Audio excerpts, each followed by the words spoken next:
aussi dimension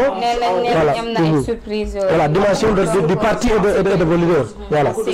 c'est ça et voilà mënoon nga ko bañ a wax mais bon voilà c'est bon moom su ma gisee rafet dama koy wax loolu na am naa liberté boobu noonu wax dëgg yàlla seen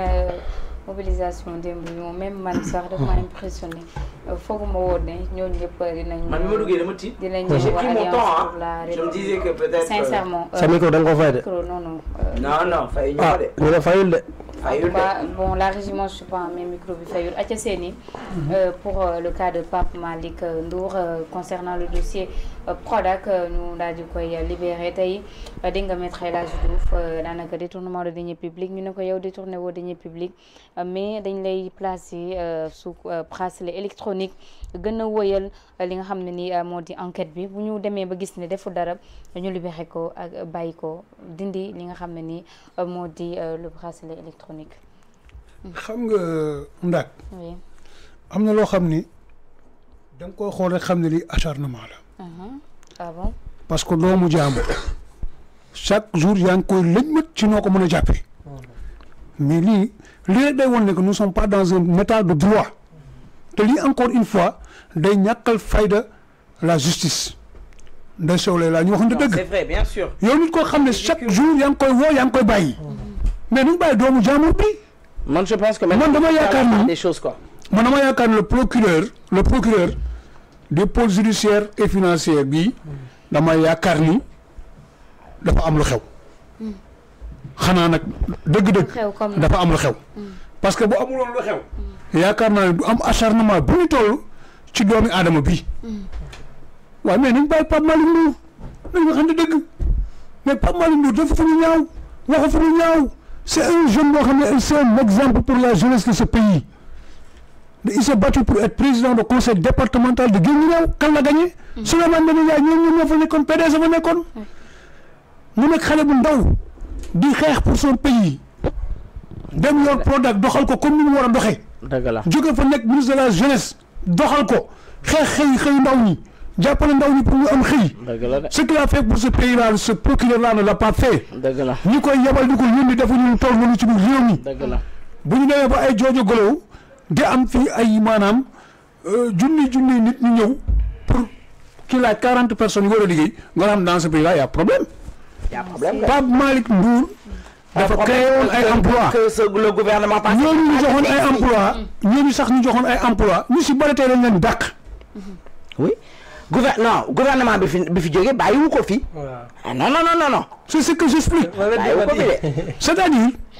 non dama gis nga may reetaan moo tax ma ne gouvernement bi fi jógee bàyyiwu ko fi. Seyni fi nga laal baax na jàppal foofu importance bi Pape Malick Ndour am ci réew mi laay wax. moom oui importance Pape Malick Ndour importance bi problème amee fii xëyum ndaw ñi mais xëy ndaw ñi li ci Pape Malick Ndour def mais c'est énormissime c'est extraordinaire Pape Malick Ndour c'est quelqu'un à célébrer ce n'est pas quelqu'un à emprisonner ñun ñëpp xam nañ bi xëy ndaw ñu amee problème moom avec le président l'ingéniosité du président Macky Sall on a créé sur le tas avec les pôles emploi et autres les maisons de la jeunesse aujourd'hui qui fleurissent partout dans les départements du Sénégal mais c'est Pape Malick Ndour vrai ou faux dëgg la moom dag yi yenn yi bu yeggee tey c'est grâce à lui dëgg la te ces dag communautaires là sert la jeunesse en tout cas ça a été inauguré dans boo xoolee tey dak bi nekk Kër Momar Sarr ñaata jeunes ñoo fa nekk di liggéey tey muy dox nga dem CFA noonu nga dem Sangalkam noonu ak benn bi desoon mais il faut que les gens reviennent à la raison c'est-à-dire il faut que ces gens-là sachent que nous ne sommes pas des ennemis nous sommes tous des Sénégalais que nous devons travailler et œuvrer pour que ce pays-là avance mais mënuñu fi nekk chaque jour jàppal diw bàyyi diw avec mel ni yow jinax moo dugg sa biir nekk nga war ko bëgg a rey mais loolu lay nuru mais faut pas mal ñu taxaw kuy jinax bi Pape Malick may rey non affaire bi mujj na nekk Tom et Jerry Tom et Jerry la de moom mais Pape Malick Ndour fu mu tourné gars yi topp mais seen war nga rafetlu aussi par rapport ak charge. non man du ma fi nekk di rafet non dama ne du ma fi nekk di rafet. li ma métti. waaw li ma métti mooy. acharnement bi ñu teg ci. waa ji loolu waroon nañ ko cee teg déjà parce que chaque jour ñaata yoon. ñaata yoon c'est la 4e fois ñu ci am gàcce mais bàyyi leen doomu jàmbur bi encore une fois Lat Diop bu mu nii bàyyi nañ ko et ça va continuer comme ça je l'avais dit ici dans une émission nee naa leen la montagne va accoucher d'une toute petite souris parce que seen bruit bi bari na alors que li xew ci biir tollul noonu day jeex parce que ça ne peut pas continuer. le cas de Mansour Faye les choses là xoolal ndax mënul continuer dëkk du caaxaan nañ bàyyi seen tappale beeg naxa sa xandak ñi nekkee ni di bëgg ñenn ñi bëgg parce que jàpp nañ jiw bu nekk affaire am na ñoom dañuy kontaan tey mi yow mi nekk affaire boo dee woon sax dañuy kontaan parce que pour eux loolu moom mooy mais attendez mais nous sommes où dans ce pays ñun nan la dëkk bi la moo fi xew rapidement ñu mën a ñëw si terrain mais Ndeye Sow Leila la moo xew ci réew ah boo ko xamee wax ma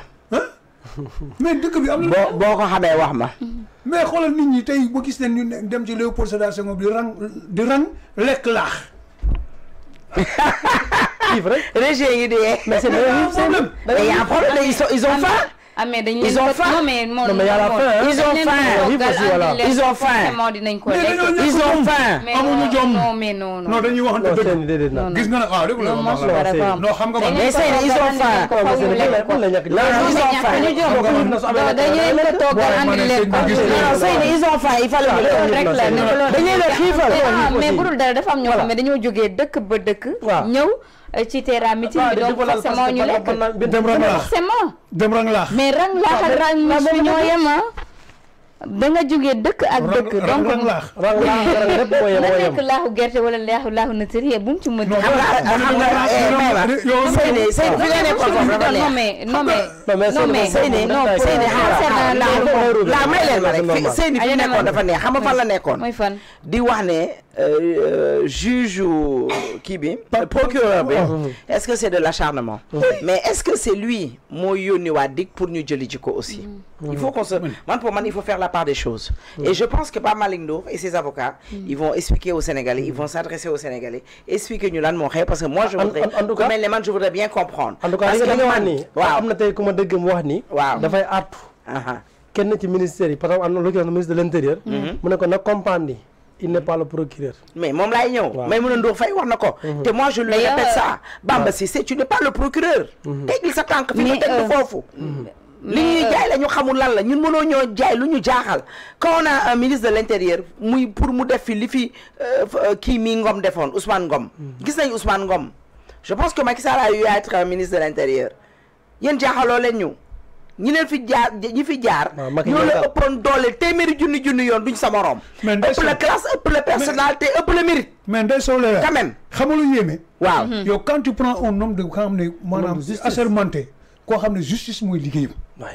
mu nekk ministre de l'intérieur def na wala ministre de l'intérieur bi d'abord ministre de la justice bi laay wax avocat lan la ok justice bi ngay wax dama ni quand tu prends un magistrat nga génne ko indi koo xam ne kenn xamul sax lan la au finish lan la jàng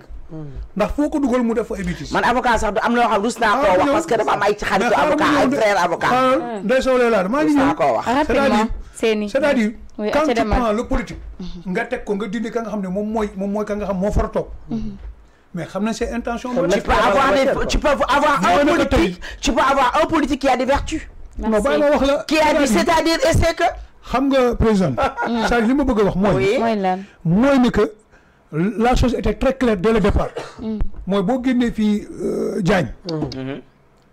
nga indi Yacine la dame Yacine ñu xam ne que véritablement la dame c'est une partisane waaw Yacine dama Seyni rek booy maa ne la dame Yacine Fall la dame la dame c'est du respect quand même aussi cette dame là ñu ñëpp xam nañ la haine viscérale bi nga xam ne amoon na ko contre les partisans du président de la République moo xam APR nga bokk moo xam Benno Bokk Yaakaar nga bokk elle n'avait même pas de respect pour ces gens là parce que gis nañ ko fi dans les plateaux télé bu fa toogoon day wax ba da ngay gis ne kii buñ ko bàyyee tuuti rek boo mootu mu boy day tàkk barke Nabil Moustapha mais am na ci ay faux type de cette dame là ñu jël ko teg ko pour plaire à Ousmane Sonko di def faux bi di def mais dama nag cette dame là ñu teg ko mais xoolal dossier yi mais xoolal ay défaite lañ ciy jëlee bu soobee yàlla ndax yàlla àndatul ak ñoom yàlla mosul sa ànd ak ñoom ndax yàlla mënu ànd ak yàqkat yàlla mënu ànd ak koo xamante ni lenn rek moo la ñor mooy na kat Ndeye Sow Leila nii na yàqu xam nga dafa am lu ma doon wax Seyni ma yeggalee sama fi ma jàppoon mooy que lu ñu def qu'on soit c'est à eux de ñu faire la part des choses ñu expliquer ñu et avant de mën a sori ci biir dañuy xaar Pape Malick Ndour mu ñëw expliquer ñu exactement qu'est-ce qui s'est passé et est-ce que c'est le procureur des finances dans lañ koy waxee moom moo lu naka la parquet financier